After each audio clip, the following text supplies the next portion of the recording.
certaines options ou dans certaines fenêtres, par exemple un commercial ne doit pas avoir accès à la paye, eh bien pour sécuriser les accès aux applications, mettez en place des droits d'accès.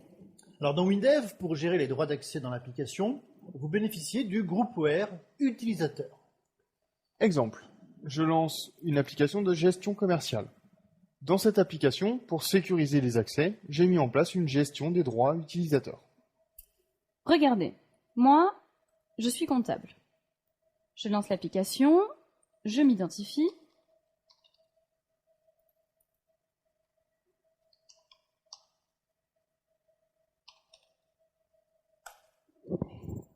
L'application se lance et j'ai accès à la gestion des clients, à la comptabilité, à la facturation, à la paye, mais je n'ai pas accès au packaging. Vous voyez, l'option est grisée.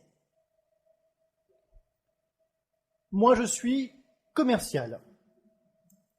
Je lance l'application, je m'identifie. Alors vous le voyez, j'ai accès à tout ce qui touche à la gestion des clients, au packaging, ça me permet de renseigner mes clients. Par contre, tout ce qui concerne la comptabilité et la paye, eh bien, je n'y ai pas accès, c'est grisé. Alors voyons ensemble comment mettre en place ce contrôle des accès dans une application. Donc, pour vous montrer, on va ouvrir une sauvegarde de ce projet avant la mise en place du groupware. J'ouvre le projet.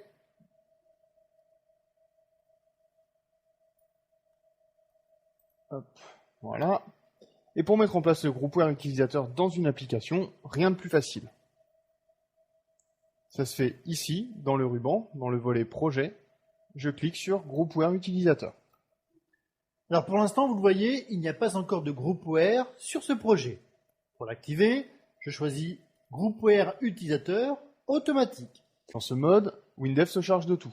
Il suffit de configurer les droits des utilisateurs et des groupes d'utilisateurs.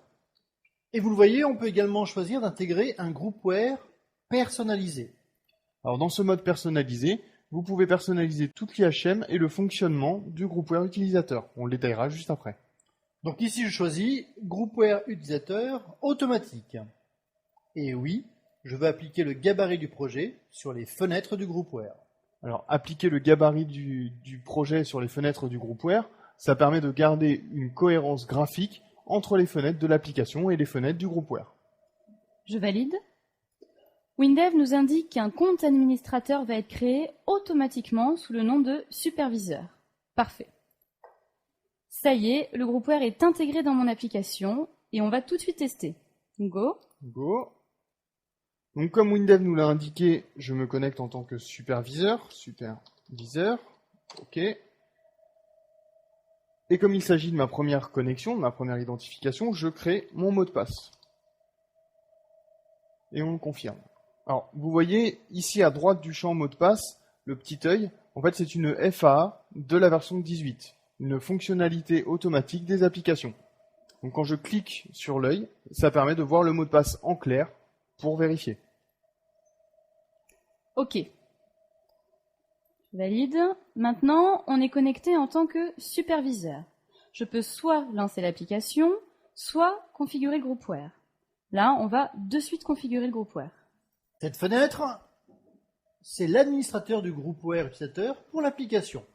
Elle permet de gérer les utilisateurs, les groupes d'utilisateurs, leurs droits, d'avoir également des statistiques de connexion.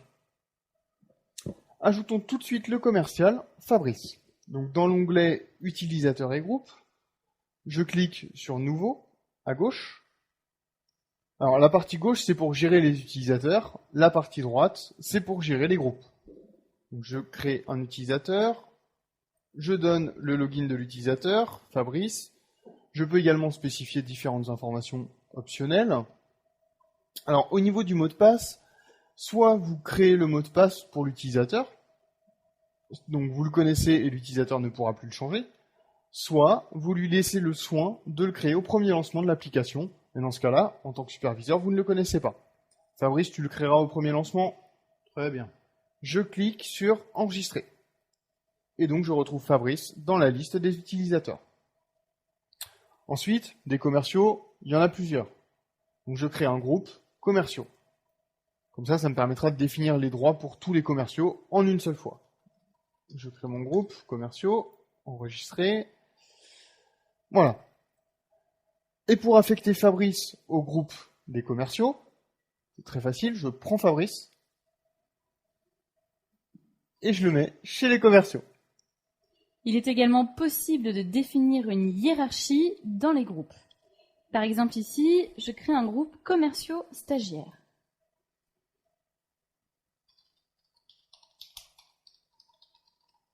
J'enregistre et par drag and drop, je le mets dans le groupe commerciaux. Et toujours par drag and drop, je peux déplacer un utilisateur d'un groupe à l'autre. Par exemple, Fabrice, il a été dégradé, il passe chez les commerciaux stagiaires. Non, je plaisante, je vais le remettre chez les commerciaux. Ok, voilà pour la création des groupes et des utilisateurs. Évidemment, vous pouvez avoir autant de groupes et d'utilisateurs que vous voulez. Ok, les utilisateurs, c'est fait. Mais les droits, comment est-ce qu'on les définit? Tout simplement dans l'onglet « Gestion des droits ». Je définis les droits pour un groupe d'utilisateurs ou pour un utilisateur en particulier. Alors pour définir les droits, moi je vous conseille de toujours commencer par les groupes de plus haut niveau, et ensuite de descendre dans les sous-groupes, pour finir au niveau des utilisateurs. Oui, parce que les sous-groupes héritent des droits des groupes. Donc ça vous permet de ne pas refaire 40 fois les mêmes opérations, et surtout de ne rien oublier. Ici, définissons les droits pour le groupe des commerciaux. Suivant. Là, le groupware affiche la liste de toutes les fenêtres et de tous les états du projet. Par exemple, on l'a dit, le groupe des commerciaux n'a accès ni à la comptabilité ni à la paye. Donc dans la fenêtre principale de l'application, je vais griser le bouton d'accès à la paye et à la comptabilité. Je double-clique sur la fenêtre principale. J'ai alors la liste de tous les champs de la fenêtre. Je recherche le bouton paye.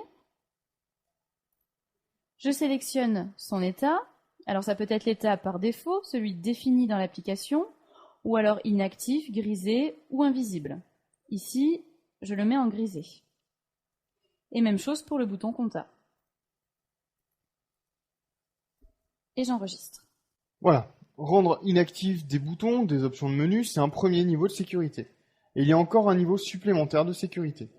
Vu que je ne sais pas si la fenêtre de paye est accessible par d'autres endroits dans l'application, par mesure de sécurité, je peux totalement interdire l'accès à cette fenêtre au groupe des commerciaux.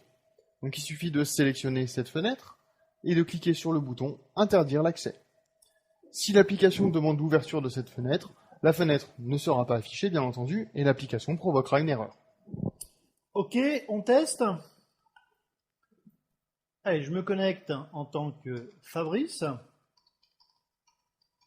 Comme c'est ma première connexion, je crée mon mot de passe.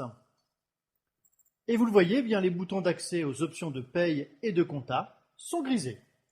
Avec le groupware automatique, vous mettez en place un accès sécurisé à votre application sans écrire une seule ligne de code. Voilà, donc là on vient de voir le principe général du groupware utilisateur automatique. Et le groupware de Windev, eh bien, il va encore plus loin. Détaillons maintenant 3 fonctionnalités avancées du groupware. Premier point, vous pouvez personnaliser la base de données utilisée par le groupware utilisateur. C'est ici dans l'onglet Fichier. Alors par défaut, la base de données utilisée, c'est Hyperfile SQL classique. Et vous pouvez choisir Hyperfile SQL client-serveur. Il vous suffit d'indiquer ici les paramètres de connexion à la base Hyperfile SQL client-serveur. Alors si vous voulez utiliser une base tierce, Oracle SQL Server par exemple, vous pouvez également définir par programmation la connexion à utiliser. Ça se fait avec la fonction wlangage gpw ouvre connexion. Deuxième point, le type d'identification. Le groupware utilisateur peut se baser automatiquement sur les identifications existantes, LDAP ou Windows. Vous avez déjà un annuaire LDAP dans la société? Le groupware utilisateur peut l'utiliser. Vous avez un domaine, vous pouvez réutiliser vos logins Windows. Alors, comment on fait? Eh bien, en fait, ça se passe dans l'onglet Identification. Dans le cas de l'utilisation d'un annuaire LDAP, il suffit de fournir les paramètres de l'annuaire. Et pour utiliser l'authentification Windows, c'est juste en dessous. Vous êtes connecté en temps réel aux annuaires. Ce n'est pas juste un import. Alors dans le cas d'un annuaire LDAP, vous pouvez également fournir les paramètres de l'annuaire par programmation. avec la fonction wlangage, gpw, ouvre session LDAP. Troisième point, et si j'ai 5 applications qui utilisent tout le groupware utilisateur? Il faut que je me connecte 5 fois le matin? Alors pas obligé. Pour éviter ça, je coche la case authentification unique SSO. SSO, ça veut dire Single Sign-On, ou en français, authentification unique. Avec ça, les utilisateurs s'identifient une seule et unique fois pour toutes les applications qui utilisent le groupware SSO. Dernier point que je voulais vous montrer sur le groupware, la personnalisation du groupware par programmation. Par exemple, si l'utilisateur est en congé, il n'a pas le droit de se connecter à l'application. Autre exemple, vous pouvez souhaiter à l'utilisateur son anniversaire lorsqu'il se logue le matin. Vous pouvez écrire le traitement double langage pour faire ça. Vous faites ce que vous voulez. Alors pour activer le groupware utilisateur personnalisé, toujours dans la fenêtre de paramétrage du groupware utilisateur, onglet Intégration, je choisis groupware utilisateur personnalisé. Je valide. En choisissant ce mode personnalisé, WinDev intègre dans votre projet le composant interne WD GPW.